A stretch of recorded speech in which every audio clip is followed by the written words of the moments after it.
And, we just saw that video. And the one thing we kind of didn't talk about, remember the original reports? And I want to say Brian Alvarez was the one who said it. And obviously we now know more than ever before from the way things have worked out that he was saying a lot of the Jack Perry side of things. That Punk lunged at Tony Khan.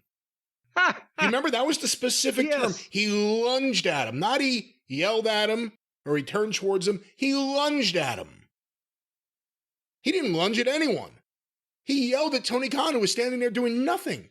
You saw Tony Khan's hand in the frame, trying to save the monitors. The only reason that he's blocked out is because of that corner there, but you clearly see that there's a table there that the monitors were sitting on, and when Punk leans, like you do I guess a lot of people haven't been through the gorilla position, but you lean over the monitor and either yell at or communicate with the guy sitting there on the headset. And that's what he did. He leaned over and said, "This place is a joke. You're a clown and I'm done."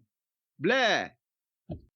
And there's people surrounding everyone. This wasn't a terrorist that walked in with, "I have a bomb strapped to my chest. I'm going to pull the fucking pin out."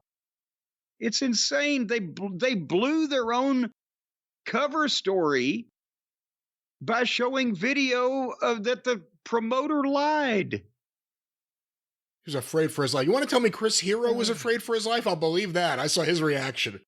He looked horrified. But Tony Khan? He lunged at Tony Khan. That was a lie. We've seen the video now. He didn't lunge at anyone. And they got put out there. Specific wording, lunged. And Tony was afraid for his life. Unless there's a second separate incident. And you can correct me if I'm wrong. Are you saying there was a second shooter on the grassy knoll? No, but I'm saying unless Tony and Punk got together after that and there was a separate yelling match. No, that's never been said. No, it was there in the moment. The point is, this is the whole thing. With everything with him, forget about him and Jack Perry, everything with him and Tony, this is everything right here, right? Yeah. There's no lunge.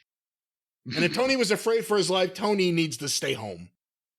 Because give me a break. What was he afraid for his life? Samoa Joe would have gotten him. He was right there. We just saw what he did. Well, wait a minute. Tony didn't know whose side Joe was on. Maybe he's thinking, "Oh shit, Joe and Punk there, they got history. He might hurt me too." By the way, Malachi Black, we didn't even talk about him, just casually walking into the frame with drinking coffee. didn't put the cup down. The styrofoam cup made it through this goddamn death-defying fucking all-out brawl for supremacy.